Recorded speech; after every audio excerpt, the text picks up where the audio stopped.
안녕하세요. 저는 35살, 결혼 4년 만에 이혼한 싱글입니다. 저는 전 남편, 그리고 전 남편과 상간녀의 이야기를 해보려고 합니다. 이제는 마음 정리도 어느 정도 되었고, 물론 아직도 불쑥불쑥 분노가 치밀어 오르기도 하고, 당장이라도 쫓아가 머리 끄덩이라도 잡고 싶은 충동이 일어나긴 하지만요. 하지만 합법적인 방법으로 할 수 있는 모든 걸 다 했으니까, 이제는 울분을 차츰 털어내려고 노력하고 있습니다. 배우자의 배신이라는 건 영혼을 아프게 하는 일이 정말 맞습니다. 이혼하고 복수를 했다지만 상처가 쉽게 잊히지는 않는 것 같습니다. 저는 정말 누구보다 열심히 살아왔고 결혼 생활도 착실히 했으며 누구보다 저희 배우자를 믿은 사람입니다. 그래서인지 너무나 남편을 믿었던 저에게 더 현타가 왔던 것 같네요. 저는 원래가 감정 소비를 잘 하지 않을 정도로 현실적인 사람이에요. 많은 나이가 아님에도 불구하고 제가 좀 힘들게 자랐습니다. 슬픈 얘기지만 제 부모님, 자식들을 풍족하게 뒷바라지 해줄 만한 능력이 없으셨어요. 어릴 때 가정 환경이 그리 좋지 못했고요. 부모님 도움은 아예 기대도 못하는 상황에서 거의 혼자 제 인생 개척해 왔습니다. 가난하다는 기준이 모두 다르겠지만 저희 부모님 정말 어렵게 저를 키워주셨습니다. 어린 시절에 뭔가 풍족했던 기억이 없어요. 그러다 보니 저는 돈에 대한 집착이 심했고 돈을 버는 게 인생 최대의 목표였습니다. 하지만 부모님의 원망은 한 번도 하지 않았어요. 공부도 대학도 저는 악바리 근성으로 혼자 힘으로 해냈어요. 부모님 도움을 받는다는 건 기대도 하지 않았고 당연한 말이지만 결혼할 때도 오롯이 저의 힘으로 했습니다. 남편은 평범한 샐러리맨이었고요. 저도 결혼할 때는 같은 직장이었습니다만 지금은 투잡으로 했던 일이 잘 되어 그 일을 본업으로 하고 있어요. 수입이 남편보다 3배 정도 많긴 해요. 대신 개인적인 시간을 내기 힘들 만큼 바쁜 게 단점이라면 단점입니다. 하지만 모든 일은 때가 있는 거고 물 들어왔을 때 노를 저어야 하는 법 아닌가요? 바쁘게 사는 만큼 우리 가족 미래가 행복할 거라고 믿었습니다. 이혼한 지금은 그 생각을 완전히 바꾸긴 했지만요. 아무튼 그때는 그랬습니다. 어쨌든 제가 하는 일이 잘 되면서 시어머니 사는 아파트 단지로 집을 사서 이사 오게 되었습니다. 결혼 딱 2년 만에 집을 산 거였고 저나 남편뿐 아니라 양가 부모님이 무척 기뻐하셨습니다. 시어머니가 사는 아파트 단지로 온 건 다른 이유는 없어요. 남편 출퇴근 편하고 저도 일하기 좋은 동네였고 초역세권에 앞으로 오를 가능성이 많은 아파트여서 샀습니다. 시어머니는 아예 처음부터 분양받아 살고 계셨고 제가 옆동을 매매했어요. 나름 역세권 아파트라 가격이 꽤 나가는데 대출 하나 없이 들어왔다는 거에 어머니가 얼마나 좋아하셨는지 모릅니다. 물론 남편 돈 하나 안 들어간 제 힘으로 산 제 명의 아파트라는 것도 알고 계셨고요. 지은 지 얼마 안 된 아파트라 인프라도 좋고 젊은 부부들도 많이 살더라고요. 그런데 어머니가 어느 날 떡을 맞춰 오셔서는 저한테 이런 말씀을 하셨습니다. "얘 아가, 아무리 아파트에서 이웃 간 정이 없이 산다고 해도 이웃지간에 서로 인사는 하고 살아야 하지 않겠니? 내가 떡 조금 맞춰왔으니까 옆집이랑 위층 아래층에는 떡 갖다 주면서 인사라도 해봐. 얼굴 두고 지내면 언젠가는 한번 도움받을 일이 생길 수도 있는 거야." "네? 떡이요?" 어머니도 참 요즘 누가 이사 왔다고 떡을 돌려요. 저 남의 집 찾아가는 거 싫은데. 아이고, 어려울 거 없어. 한번 마음 먹기가 어렵지. 그 다음부터는 엘리베이터에서 마주쳐도 서로 인사도 하고 얼마나 좋으냐. 나는 우리 동 사람들 몇 집 빼고는 죄다 인사하고 산다. 정 어려우면 내가 같이 가주마. 요즘은 같은 이웃끼리 인사도 안 하고 산다지만 어머니가 저렇게까지 하시니 어쩔 수 없이 같은 라인의 집에만 떡을 돌렸습니다. 떡 돌리면서 보니까 우리 옆집은 젊은 부부가 살더라고요. 우리처럼 신혼부부인 듯 했는데 와이프가 저보다 더 어려 보이더군요. 같은 또래이니 왠지 더 반가운 마음이 들었고 앞으로 인사하고 지내자고 반갑게 인사했습니다. 그랬더니 옆집 와이프가 저에게 웃으면서 이렇게 말했습니다. 저야 좋죠. 안 그래도 이사 와서 아는 사람도 없는데 너무 잘 됐다 싶어요. 앞으로 인사하면서 지내요. 네, 다음에 시간 맞으면 같이 커피 한 잔 해도 좋고요. 암튼 반가워요. 형식적인 대화였지만 대화하면서 안 건데 저보다 2살 어리고 초등교사라고 하더라고요. 그러면서 같은 신혼부부이니 언제 한번 부부끼리 보자는 말도 인사치레로 하게 되었습니다. 하지만 뭐 각자 바쁘게 사는 사람들이라 빈말이라고 생각했어요. 저는 이웃지간에 안면 트는 게 불편하다고만 생각했는데 어머니 말대로 그 후로 가끔 마주치면 인사도 하게 되고 그리 나쁘지만은 않더군요. 시댁이랑 가까이 살아서 불편하지 않냐고 하시는데 저는 오히려 좋았습니다. 워낙 어머니가 잘 챙겨주시기도 했고 밥하기 귀찮은 마음을 어찌나 잘 알아주시는지 하도 저녁을 많이 얻어먹어서 오히려 어머니가 힘드셨을 거란 생각입니다. 어머니는 우리 부부가 맞벌이하느라 바쁘다는 걸 늘 안타깝게 생각하셨어요. 늘 우리 부부 먹을 거리를 살뜰하게 챙겨주시곤 했습니다. 부부가 거의 집을 비우는 시간이 많은 터라 저는 아예 어머니에게 집 현관 비번을 알려드렸고 어머니는 종종 저희 집 냉장고에 반찬을 챙겨놓고 가셨습니다. 그리고 죄송한 말이지만 지저분한 집도 늘 정리를 해주셨어요. 아침에 나갈 때 난장판이었던 집이었는데 집에 가면 우렁각시가 단영한 것 마냥 깨끗해져 있기도 했고요. 사실 시어머니가 집에 드나드는 거 싫어하는 며느리도 분명 있을 겁니다. 그런데 저는 인생 대부분을 워낙 챙김을 못 받고 산 사람이라 그런가 이런 어머니의 보살핌이 싫지 않고 참 좋았습니다. 게다가 제가 늘 남편보다 바깥에 있는 시간이 많아서 먹을 걸 잘 챙겨주지 못하기도 했고요. 남편은 칼 출근, 칼 퇴근이 일상인 사람이라 간혹 저에 대한 불평불만을 토로하기도 했고 저랑 다투는 일도 종종 있었습니다. 제 남편은 착하긴 한데 남자치고 좀 인내심이 없는 편입니다. 나이가 동갑임에도 어쩔 때는 저보다 동생같이 느껴지기도 했어요. 간혹 부부싸움을 해서 냉전기간이 오래가기라도 하면 어머니는 늘 남편을 먼저 나무라셨습니다. 여자 말을 잘 들어야 집안이 평화로운 거야.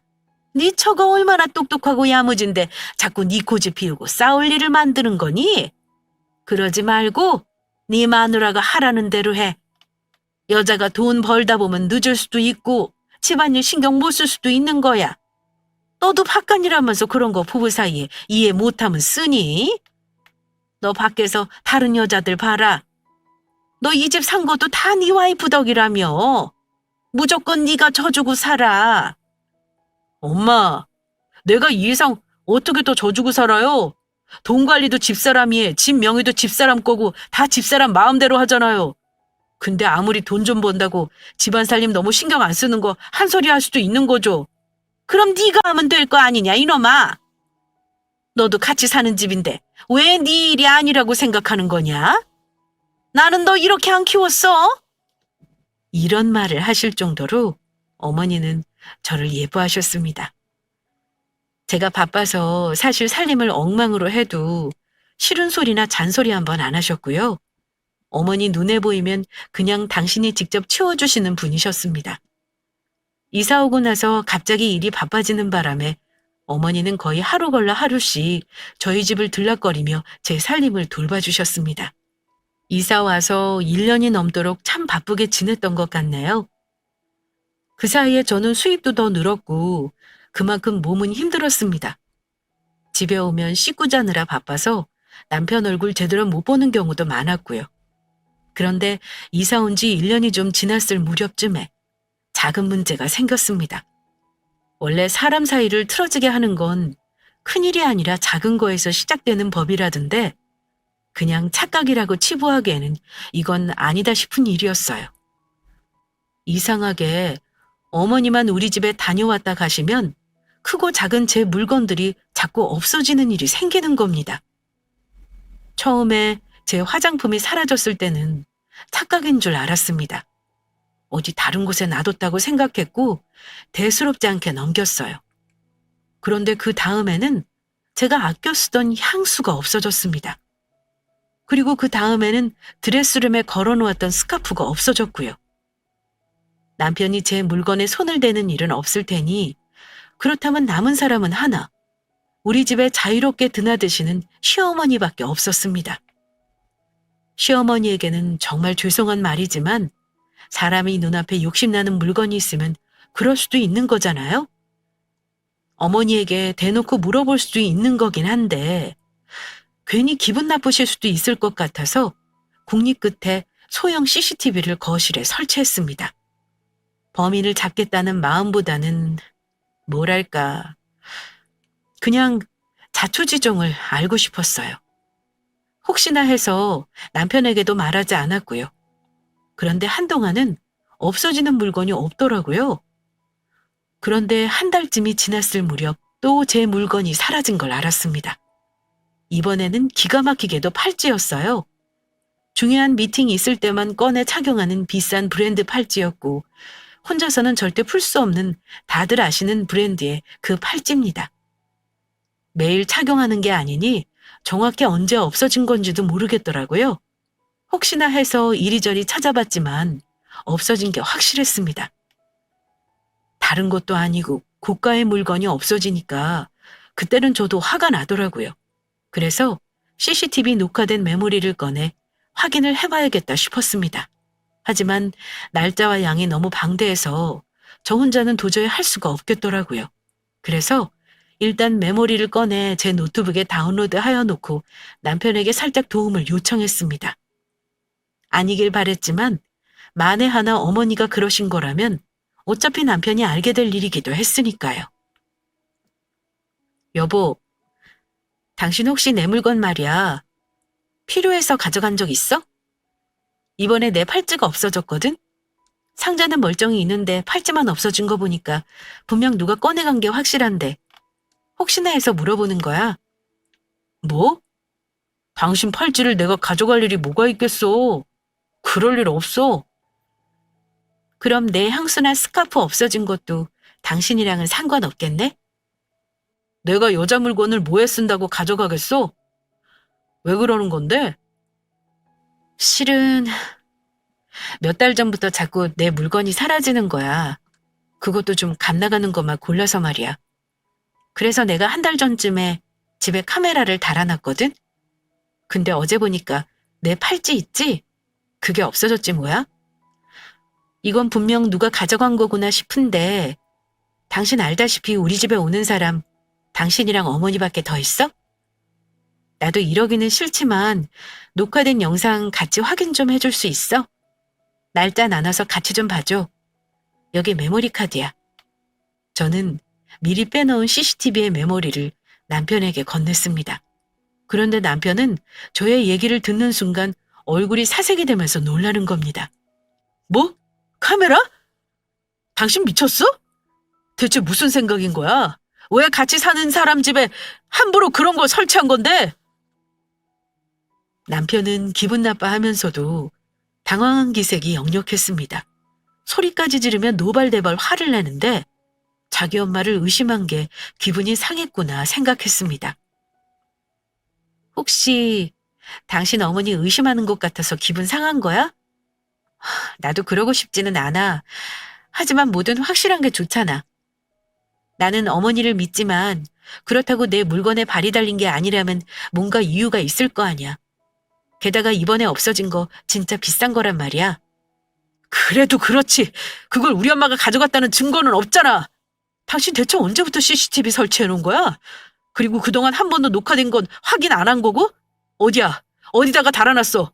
빨리 말해. 내가 당장 떼어버리게. 당장 어디다 달았는지 말하라면서 카메라 설치한 뒤 제가 영상 내용을 확인했는지 여부를 속사포처럼 꼬치꼬치 캐묻는데 저도 당황스러울 지경이더군요.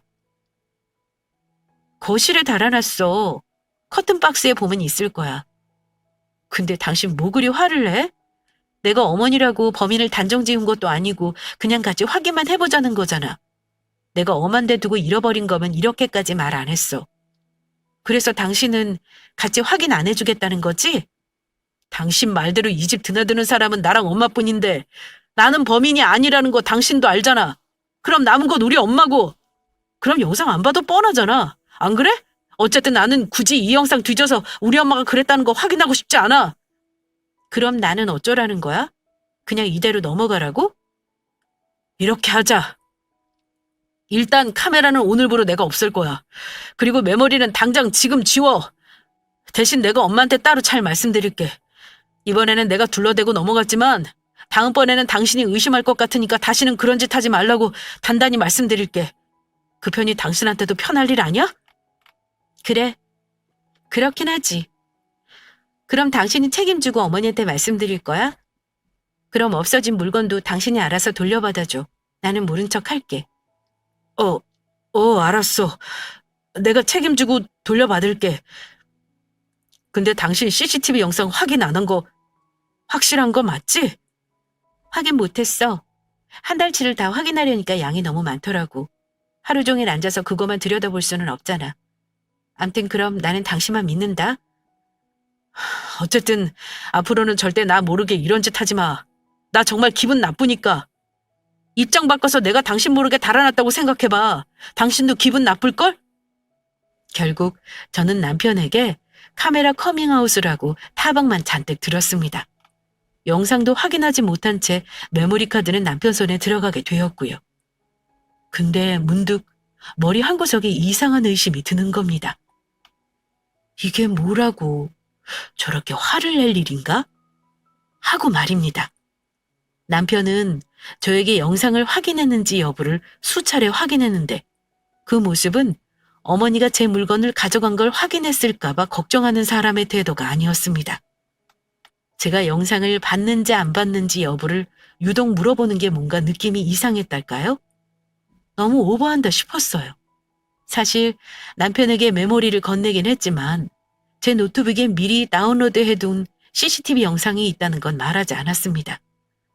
남편이 너무 화를 내길래 어차피 같이 영상을 확인하는 건 어려울 것 같아서 저 혼자 짬을 내서 확인해봐야겠다 싶었습니다. 남편 말대로 영상 확인할 것도 없이 어머니가 범인이라면 저도 앞으로 제 물건 단속을 잘해야 하니까요. 남편은 그날 바로 제가 설치한 CCTV를 바로 떼어버렸습니다. 메모리도 박살내버렸고요. 저는 더 이상 그 일에 대해 언급을 안 하겠다고 했지만 사실 머릿속에는 온통 빨리 영상을 확인해보고 싶은 생각으로 가득 차 있었습니다. 다음날 출근하자마자 저는 사무실에서 바로 영상부터 확인하기 시작했습니다. 가장 빠른 배속으로 돌리니 하루 영상 확인하는데 1시간 정도 걸리더라고요. 그런데 일주일치 영상을 돌려봤지만 어머니가 저희 집에 오셨을 때 행동이 이상한 게 없었습니다.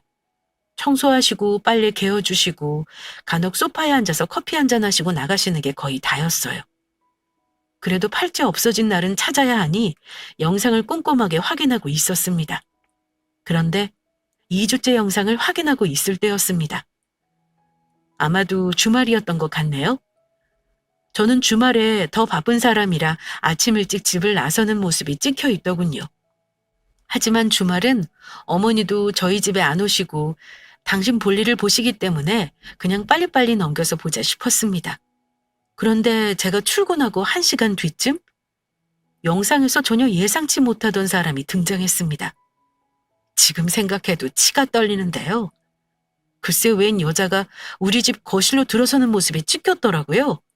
근데 웃긴 건 그 시간에 남편은 안방에서 아직 자고 있었거든요. 영상에서는 소리는 확인할 수 없어서 무슨 말을 하는지 알 수는 없었습니다만 영상 속 여자는 망설이는 기색도 없이 곧장 안방으로 들어가서는 한참 있다가 도로 나오더군요. 그 여자가 내 남편에게 무슨 볼 일이 있어서 우리 집에 태연이 들어오는 것도 모자라 안방으로 들어가겠어요? 뻔한 거 아닌가요? 저는 놀란 가슴을 일단 부여잡고 다시 한번 찬찬히 영상을 확인했습니다. 다시 한번 영상을 보니 그 여자가 누군지 알겠더라고요. 그 여자는 우리 옆집에 사는 유부녀였습니다. 너무 기가 막혀서 저는 다른 날 영상도 확인하기 시작했습니다. 그런데 그날 이후 매주 주말과 남편이 휴무를 쓴 날이면 저는 어머니가 없는 시간에 우리 집을 마치 제 집 드나들듯 뻔질나게 드나들더군요. 그리고 어느 날은 황당하게도 제 스카프를 목에 두른 채 온 날도 있었습니다. 도둑년의 정체는 황당하게도 어머니가 아닌 옆집 여자였던 겁니다. 의심할 바 없이 불륜이 확인했습니다. 거실에 카메라가 있는 줄도 모르고 둘이 다정하게 애정행각하는 게 다 찍혀 있는데 더 증거를 캐고 말고 할 것도 없었습니다. 계속 영상을 확인하는데 손이 다 떨리더라고요. 그 여자가 찍힌 장면 전부 캡처 떠놓고 한동안 멍하니 앉아 있었습니다. 참, 이런 식으로 남편의 외도를 알게 되다니요. 이런 영화 같은 일이 저에게 생길 줄은 몰랐습니다. 화가 날 거라고 생각들 하시겠지만 저는 무서웠습니다. 현실 부정을 한 거겠죠. 모든 영상을 확인한 후에는 현실 부정이 아닌 눈물밖에 안 났습니다. 저는 성격상 알면서 모르는 척 연기를 못합니다. 더 미룰 것도 없이 그날 밤 집에 오자마자 남편을 불러서 단도직입적으로 물었습니다. 당신 그동안 나 속이고 참 재미나게 살았더라. 좋았니? 대체 언제 옆집 여자랑 눈이 맞은 건지 모르겠는데 세상에 비밀 없는 거야. 당신 어쩔래? 나는 오늘 당장 내 집에서 나가줬음 하는데? 남편은 순간적으로 놀랐는지 변명도 부인도 못하고 어버버거리기만 했습니다. 여보, 아니 그게 말이야. 대체 어떻게 한 거야? 부인 안 하는 거 보니 저도 더 추궁할 것도 없었죠. 남편의 해명은 듣고 싶지 않았습니다. 알고 싶지가 않았어요. 솔직한 심정으로는 옆집 여자와 눈 맞은 얘기를 들으면 미쳐버릴 것만 같았습니다. 저는 영상 캡처한 사진을 보여줬습니다. 그걸 보더니 남편은 별말 없이 바로 미안하다고 시인하더군요. 미안하다 여보. 나도 금방 정리하려고 했는데 잘 안 되더라. 당신 하고 싶은 대로 해. 이혼하자고 하면 이혼해 줄게. 미안하다. 하지만 이렇게 된 건 당신도 잘못이 있어. 우리 신혼 이후로 지금까지 쭉 각방 쓴 건 알기나 해? 나한테 소홀한 건 당신 때문에 나도 불만 많았어. 그걸 말이라고 하니? 당신 바람 피우는 걸 내 탓을 해? 이 못난 인간아? 너 대체 언제부터 옆집 년이랑 놀아난 거야? 언제까지 나 속이려고 했냐고? 이때 현실적인 걸 판단하고 대처할 걸 생각했어야 했는데 남편 입에서 미안하다는 말이 나오는 그 순간 저는 정신줄을 놓고 말았습니다. 손에 잡히는 대로 남편에게 집어던지며 소리를 질렀고 분이 안 풀렸던 저는 옆집으로 달려가 문을 두드렸습니다. 남편은 혼비백산하면서 저를 뜯어말렸지만 화난 사람을 어찌 감당하겠어요? 신발도 신지 않은 채 뛰쳐나가 소리를 지르며 옆집 문을 두드렸더니 그 집 남편이 나오더라고요. 대체 무슨 일인데 이 시간에 문을 두드리세요? 영문을 모른 채 묻는데 그 집 남편도 참 딱하다는 생각이 들더라고요. 나 누군지 알죠? 당신 옆집에 사는 사람인데요. 댁한테 할 말 없고요. 당신 와이프 당장 나오라고 하세요. 지금 집에 있죠? 우리 와이프는 왜 찾으시는 건데요? 저한테 말씀하세요. 옆집 남자는 저를 잔뜩 경계하며 제정신이 아닌 저를 이상하게 쳐다보더군요. 더 말할 것도 없이 핸드폰의 증거물을 보여줬습니다. 저요. 굳이 말로 할 필요 없이 이거 한번 보시라고요. 당신 와이프가 우리 집 뻔질나게 드나들면서 내 물건 훔치고 남편이랑 놀아난 거 몰랐죠? 하긴 알았으면 이러고 살 리가 없겠지. 똑똑히 보세요. 당신 와이프랑 우리 남편이 한 짓을. 당장 당신 와이프 나오라고 해요. 안 그럼 내가 들어가서 머리를 다 쥐어뜯을 테니까. 자기 와이프가 우리 집 거실을 들락거리는 걸 본 그 집 남편 표정. 제가 굳이 말 안 해도 어땠을지 다들 짐작하실 겁니다. 이거 정말 우리 집사람 얼굴 맞아요?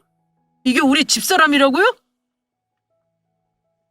못 믿겠다는 듯 혼자 정신줄 놓은 사람처럼 중얼거리길래 더 결정적인 사진을 하나 보여줬습니다.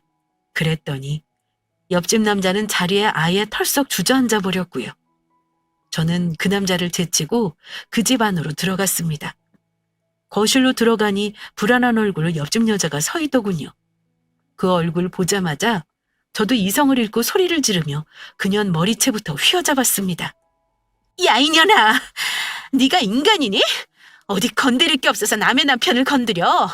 너 오늘 나한테 한 번 반 죽어봐라. 저보다 키도 작고 체구도 작은 상간녀는 제가 흔드는 대로 속절없이 버둥거렸습니다. 저는 상간녀를 끌고 현관 밖으로 나왔습니다. 자기 남편에게 들킨 게 무섭지도 않은지 저한테 머리채를 잡힌 채 계속 소리를 지르더군요. 이거 놓고 얘기해요. 댁 남편한테 제가 먼저 접근한 거 아니라고요. 당신 남편이 제가 음식물 쓰레기 가지고 나가는 거 보고 대신 버려주면서 먼저 치근덕댄 거라니까요. 잡으려면 댁의 남편을 잡지 왜 나한테 그래요? 뭐? 이 못된 년아. 너도 같이 맞장구 쳤으니까 이런 일이 있는 거 아니야? 너 우리 집에서 내 물건을 왜 손댔어? 내 팔찌 어딨니? 당장 가져와! 너 계속 내 물건 훔쳐간 거 다 알고 있어. 절대 그냥 못 넘어가. 절대죄로 신고할 거니까 단단히 각오해! 남녀가 눈이 맞으려면 그렇게도 맞을 수 있는 거구나 처음 알았네요. 순순히 둘이 눈 맞은 사연까지 부는 거 보고 저는 완전히 이성을 잃고 그년을 마구 두들겨 패버렸습니다. 떠들썩한 소리에 윗집 아랫집에서 전부 구경을 나왔더군요. 저는 아랑곳하지 않고 남편 놈이 서 있는 복도에 그년을 내동댕이 쳤습니다. 상간녀 남편은 말릴 생각도 하지 않았고 어쩔 줄 모르고 서 있는 우리 남편 얼굴에 주먹을 날렸습니다. 야, 건드릴 게 없어서 남의 부인을 건드려? 내가 오늘 너 죽이고 만다! 그 순간 퍽 소리가 나는가 싶더니 동시에 남편 놈이 뒤로 나동거라지더군요. 내 손으로 때린 것도 아니건만 어찌나 속이 시원하던지요. 남편이 얻어맞은 거 보고 나서 제가 먼저 입을 열었습니다. 둘 다 본인들이 한 짓의 책임은 져야 할 거다. 앞으로 내가 무슨 일을 하건 다 니들이 자초한 건 줄이나 알아. 여보, 대체 뭘 어쩔 건데 그래. 그냥 이혼해 달라면 이혼해 줄게. 당신 마음대로 하라니까. 누구 좋으라고 순순히 이혼을 해? 너 개털 만들고 전혀도 다시는 얼굴 못 들고 다니게 만들어줄까? 너 학교 선생이랬지? 내가 너 학교 잘리게 만들어줄까? 그 집 남편도 열받았는지 남편 놈에게 이러더군요. 남의 여자 건드렸으면 그만한 대가는 치러야지. 나 너 소송 걸어서 위자료 받아낼 거니까 알아서 해. 오늘 맞은 거 폭행이니 뭐니 어디 한번 신고하기만 해봐. 내가 몇 대 때리는 걸로 절대 안 끝내. 남편과 상간녀는 자포자기한 듯 망연자실한 얼굴이었습니다. 이번엔 그 집 남편이 자기 부인 머리채를 잡고 집 안으로 들어가 버리더군요. 아마 그 집도 우리 집처럼 풍비박산이 나겠죠. 저는 시어머니에게 바로 이 사실을 알렸고 남편을 시댁으로 쫓아냈습니다. 전 어떤 경우에도 바람은 용납할 수 없는 사람이라 같이 살 이유는 더 없었습니다. 시어머니는 놀라서 한달음에 달려오셔서 저를 달래셨는데요. 웃긴 게 뭔 줄 아세요? 초록은 동색, 가재는 개편이라는 말이 딱 맞더라고요. 아무리 며느리를 예뻐한다고는 하나 결정적인 순간에는 아들이 피해 입은 걸 못 견뎌 하셨습니다. 이 아가, 내가 이런 말하는 거 지금 네 귀에 안 들어올까라는 거 안다. 그렇지만 무조건 이혼하는 게 능사겠니? 내가 그놈은 아주 단단히 혼내서 이번에 버르장머리를 고쳐놓을 테니까 네가 한 번만 용서해줘. 막말로 남자들은 한 번씩은 한눈 팔기도 하고 그래. 당분간 그놈은 우리 집에서 지내라고 할 테니까 너 마음 추스르면 연락 타오. 네? 어머니는 사위가 바람을 피우면 딸한테 지금처럼 말씀하실 수 있겠어요? 그런 말 하시려면 돌아가세요. 저 어차피 그 인간하고 이혼하면 어머니하고 볼 일 없으니까요. 그래도 어머니가 저한테 잘해주신 거 생각해서 이쯤에서 끝내는 줄이나 아시고요. 저한테 그래도 남편이 뉘우치면 용서하라는 말씀을 하시길래 그 자리에서 바로 어머니와도 절연하겠다 선언했습니다. 어차피 그 인간이랑 이혼하면 더 이상 보고 살 사이도 아니니까요. 그 난리통이 있고 나서 동네방네 소문이 났는지는 모르겠습니다. 하지만 저는 그대로 곱게 넘어갈 생각은 절대 없었습니다. 그런데 요즘은 회사에다가 알리면 명예훼손이니 뭐니 역고소를 당하기도 한다더라고요. 누구는 아파트 카페나 지역 커뮤니티 신상을 까라고 하던데 그렇게 하면 제 신상도 밝혀질 테니 그런 건 싫었습니다. 어느 동네에는 상간녀 현수막건 사람도 있던데 참 대단하다는 말밖에는 안 나오네요. 저는 제가 피곤해지는 소모적인 복수는 하기 싫었습니다. 그래서 복수는 법의 테두리 안에서 하기로 했습니다. 상간녀를 옆집에 두고 산다는 게 정신적으로 너무 힘들었는데요. 얼마 뒤 제가 소장 접수하고 그 집에 한 번 더 찾아갔습니다. 쫓겨난 줄 알았는데 정말 뻔뻔하게 그녀는 그 집에서 버티고 살더군요.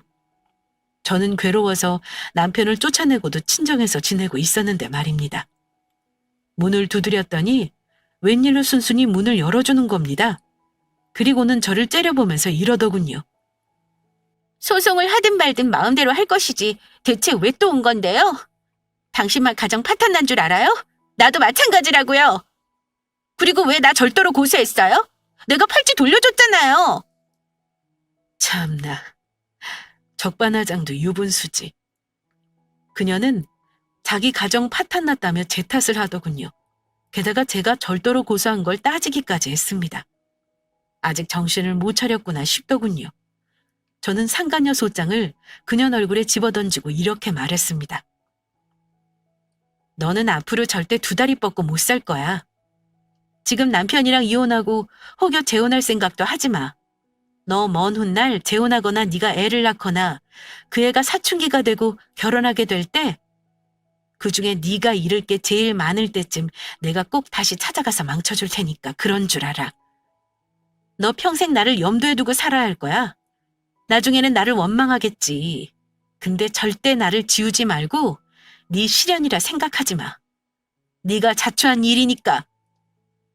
네가 바래야 하는 건 내가 너를 완전히 잊어주길 바래야 하는 거 그거 하나야. 알겠어? 너 내 물건 가져간 거 나는 절대 합의 안 해줄 거고 너 범죄자 만들어버릴 거니까 그런 줄 알아. 그녀는 사람 잘못 건드린 걸 알아야 합니다. 폭풍 같은 현실이 지나가길 바라면서 시간이 지나면 잠잠해질 거라 생각하겠죠. 하지만 절대 죄는 없어지지 않는다는 걸 제가 몸소 보여줄 결심이었습니다. 가진 거 돈뿐인데 무서울 것도 없었어요. 저는 당장에 변호사 상담을 받고는 이혼소송 절차를 시작했습니다. 그리고 상간녀 위자료 청구 소송도 같이 진행했어요. 위자료는 최대 금액인 3천만 원 청구했습니다. 그 와중에 남편 놈은 제가 무슨 짓을 할지 무서웠나 봅니다. 전화나 문자로 제발 직장에만 알리지 말아달라면 사정사정하대요. 회유했다가 협박했다가 혼자 북치고 장구치고 다 하길래 저는 대꾸도 안 하고 지켜봤습니다. 그리고 상간녀 소장 사본과 이혼 소장, 그리고 남편의 외도 내역에 대한 간략한 자료를 정리해 남편 회사 인사팀으로 보내버렸습니다. 품위 유지를 중시하는 회사니 그 다음은 알아서 처리할 거라 생각했습니다. 뭐 딱히 신분상 징계가 없더라도 회사에 소문이 날 거 아닌가요? 그것만으로도 충분했습니다. 남편 통장 잔고를 고려해 위자료도 4천만 원 청구했는데요. 남편이 본 소송 전 조정 기일에 와서는 저한테 다 죽어가는 소리로 이러더군요. 여보, 나 당신한테 위자료 주고 나면 진짜 빚만 남어. 나도 살 국리는 마련해줘야 할 거 아니야. 내가 지금 엄마랑 같이 살 수도 없고 차라리 집 팔아서 나 조금 주고 나머지는 당신이 다 가지면 안 되는 거야? 어차피 그 집 우리 결혼하고 산 거니까 나도 권리 있잖아. 웃기는 소리 마. 당신 이 집에 기여도 없는 거 내가 다 증명할 수 있거든? 기가 막힌다 정말. 어쩜 내 집에 권리가 있다는 깜찍한 소리를 할 수가 있어?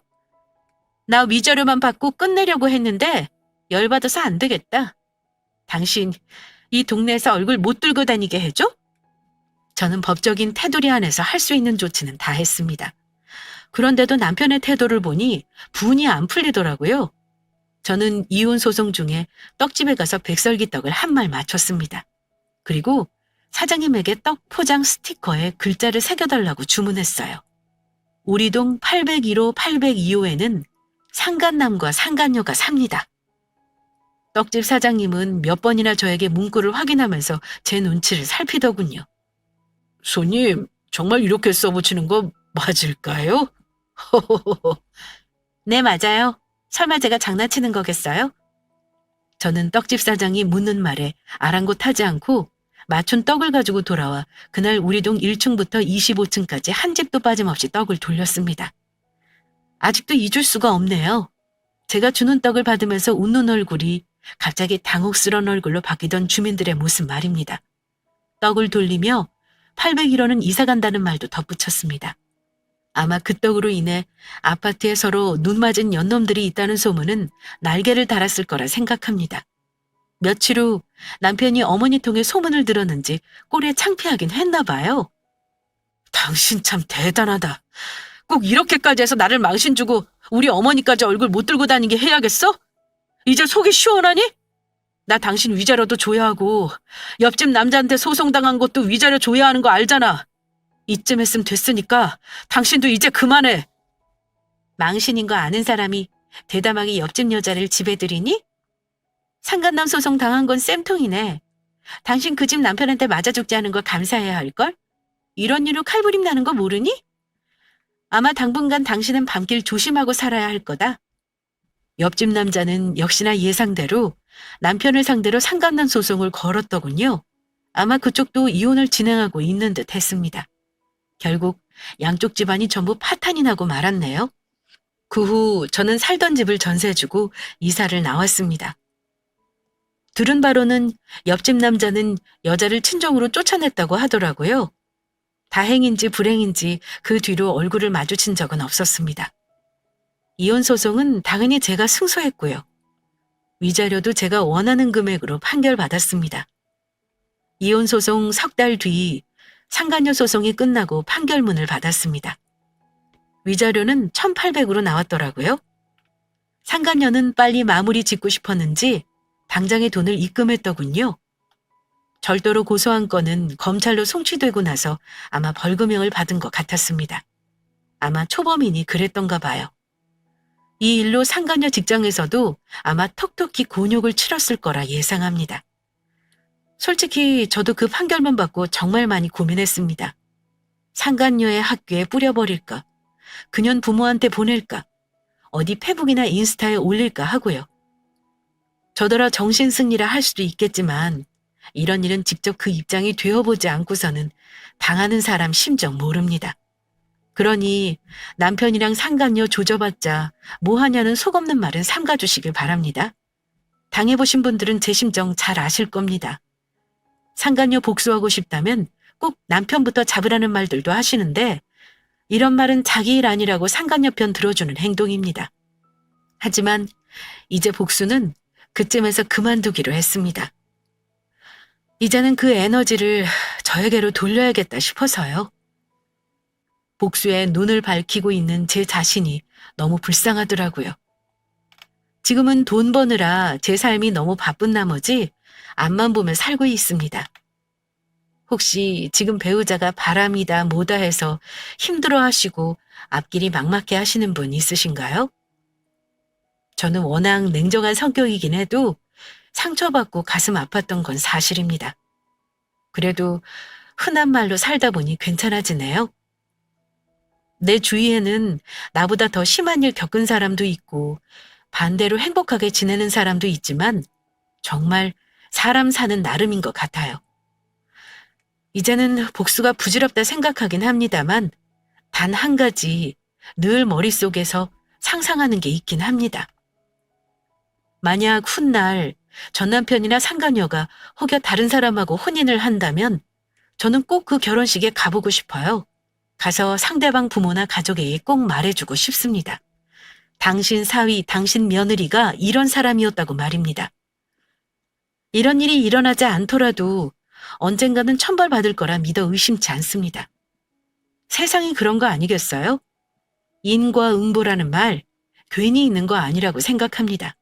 그러니까 저와 같은 일을 겪은 모든 분들 부디 복수의 마음과 슬픔에서 빨리 탈출하시길 바랍니다.